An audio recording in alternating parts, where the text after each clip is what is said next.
반갑습니다. 아파트 사이클 연구소 소장 이현철입니다. 배짱입니다. 반갑습니다. 네. 제가 여기 촬영하러 네. 이렇게 차를 타고 오는데 저희 이제 라디오를 틀어놓고 오거든요. 근데 네. 뉴스에 이런 얘기가 나오더라고요.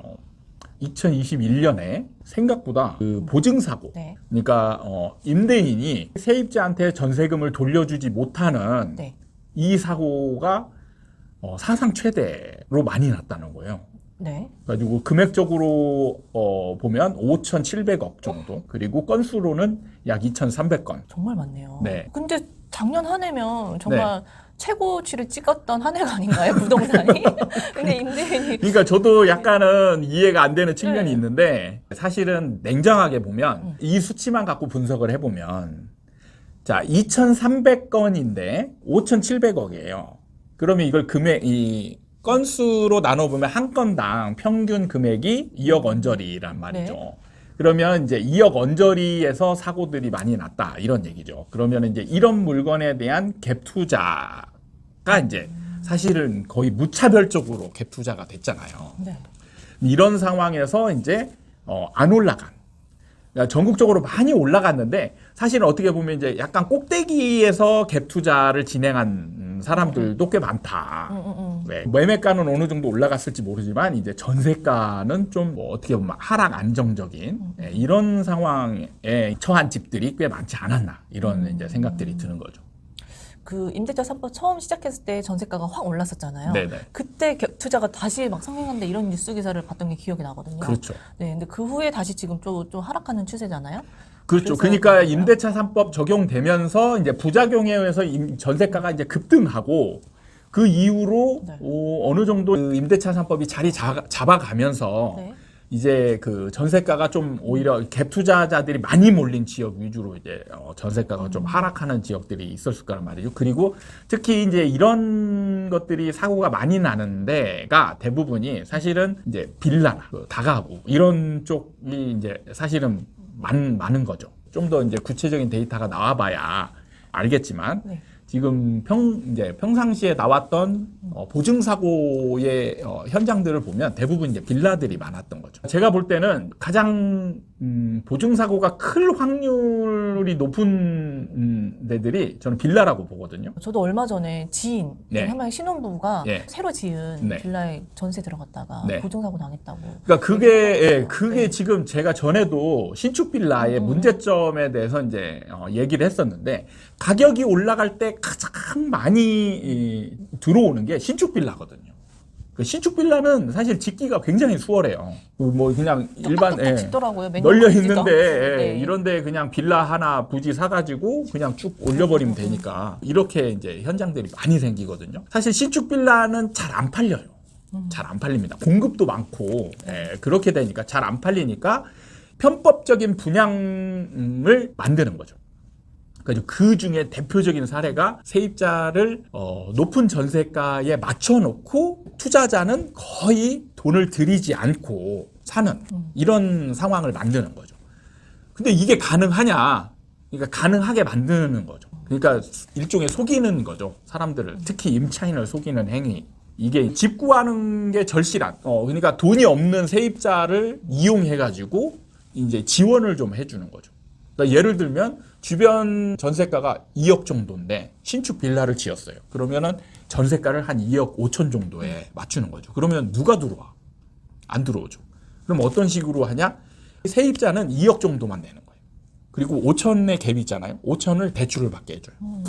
그리고 대출을 받게 해주고 이 대출에 대한 지원금을 줍니다. 네. 이자를 지원해주고, 실제로 세입자는 2억밖에 자기 돈이 들어가는 게 없잖아요. 그리고 이걸 지원을 해주니까, 그리고 새 집에서 살게 되고 전세가는 계속 올라갈 거다, 뭐 이런 식으로 가니까 세입자 입장에서는 이 돈 가지고 사실은 다른 좋은 집 구하기도 어려운데, 저도 이제 빌라 초창기에 서울 들어왔을 때 구할 집을 하기 위해서 빌라를 이렇게 쭉 돌아본 적이 있었거든요. 한 20집을 돌아봤는데 좀 신축에 가까운 빌라가 있었는데, 네. 여기는 전세가가 좀 저렴해서 들어가긴 했었는데, 이 집을 보고 나서 20집 정도 돌아봤는데 정말 들어가고 싶지 않더라고요. 그렇죠. 이 초년생일수록 네. 이 보이는 게 다잖아요, 진짜. 그래가지고 이런 집을 특히 세입자들, 경험이 없는 세입자들 같은 경우에 유혹에 빠지기가 쉬워요. 그래서 이렇게 들어가면은 2억 5천에 세입자 맞춰놓고 분양을 2억 5천 정도에 하는 거예요. 그럼 투자자는 자기 돈 한 푼 안 들이고 사는 거죠. 그러게요. 네, 자기 돈 한 푼 안 들이고 오히려 마이너스가 되는 경우도 있어요. 여기서 수수료를 또 백을 해주기도 하거든요. 2억 5천 세입자 맞추고 2억 5천에 분양 받아서 그 다음에 분양 수수료라고 하죠. 분양 수수료 받은 거에서 뭐 몇백만 원 토해받고 이렇게 하면은 자기 돈 안 들어가는 게 아니고 오히려 돈이 남는 상황이 되기도 하죠. 네. 그러니까 이렇게 분양을 하는 거예요. 그럼 이제 문제가 뭐냐? 2년 후에나 아니면 이제 중간에 세입자가 나간다라고 할 때 이사 갈 일이 생기면 이 가격에 세입자를 못 구하는 거죠. 세입자가 계약 만기돼서 나 이사 가려고 하니까 돌려줘라. 라고 하면은 이 임대인은 돈 있는 사람이 받은 게 아니고 진짜 돈 없는 사람이 오히려 투자하기 위해서 이제 받았잖아요. 그러면 내줄 돈이 없는 거죠. 이 임대인은 반드시 2억 5천에 세입자를 맞춰야만 되는데 세입자가 2억 5천에 안 들어오는 거죠. 지원이 없이 2억 5천에 들어올 사람은 없는 거죠. 그렇죠. 이제는 지원이 끊기니까. 그 빌라 건축주죠. 빌라 건축주의 지원을 받았던 게 없어지니까 그 가격에 들어올 임차인을 구하지 못하니까 이때 이제 보증사고가 나는 거예요. 그러면은 임대인은 그냥 뭐 나 몰라.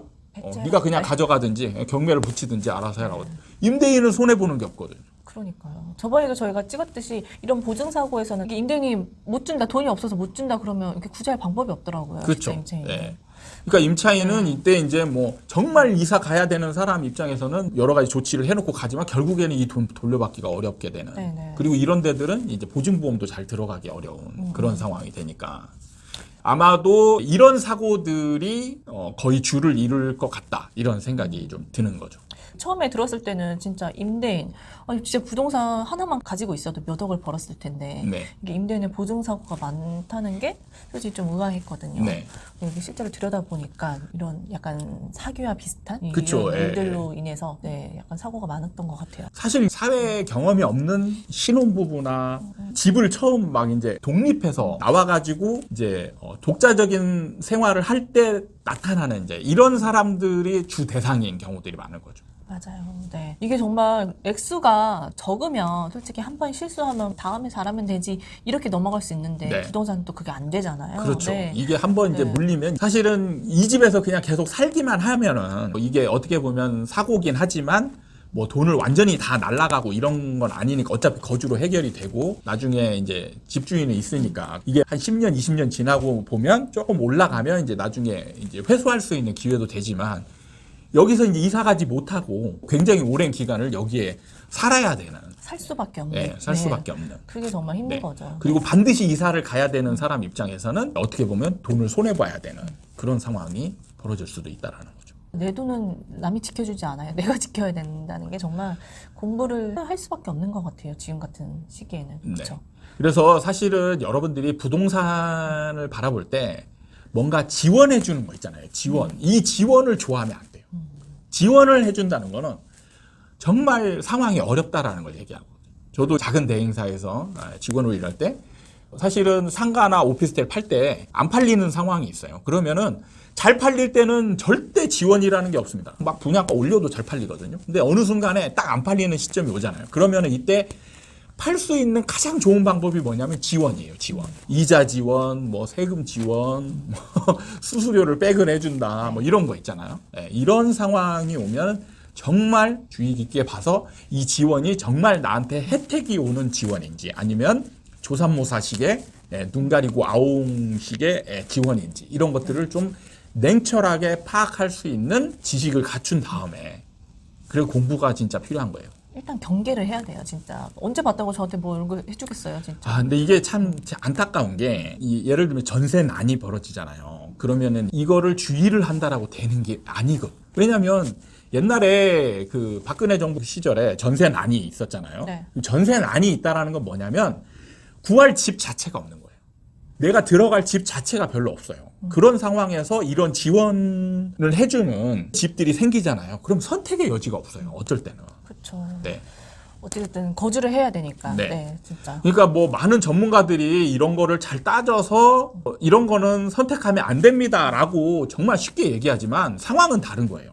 진짜 냉정하게 보면 선택할 수 있는 여지가 없기 때문에 거기를 들어가는 상황도 있거든요. 어쩔 수 없이. 네. 가지고 뭐 옛날에 뭐 보증보험 안 되는 데는 피해라. 그 집 말고는 없는데. 그렇죠. 그래서 더 네. 안타까운 것 같아요. 네, 그렇죠? 보증보험이 안 되는 집들은 내가 선택할 수 없는데 이런 부분. 그래서 정부는 이런 좀 사각지대. 그렇다고 이런 데들을 다 정부가 보증해주고 지원해주면 이제 정부가 이 손실을 다 떠안는 또 상황들이 벌어지는 거예요. 참 이게 집이라는 게 정말 해결할 수 없는 난제들이 정말 많다는 거죠. 맞아요. 네. 어쩔 수 없는 상황들이 발생을 하는 것 같아요. 원하지 않아도 네. 해야 할 수밖에 없는. 그래서 더 안타까운. 네. 끝이 없죠. 뭐 이렇게 얘기하면 그렇죠. 그래도 내 돈 내가 지킬 수 있도록 공부를 해야죠. 어떻게 네. 하겠어요. 네. 네. 오늘 시간은 정말 좀 의아했던 작년 한 해 보증사고가 가장 많았던 21년에 대해서 얘기를 해봤습니다. 네. 알겠습니다. 오늘 시간 이렇게 마무리하도록 하겠습니다. 네. 도움이 되셨다면 구독과 좋아요 부탁드립니다. 그 다음에 뭐죠? 다음에 또 찾아뵙도록 하겠습니다. 감사합니다.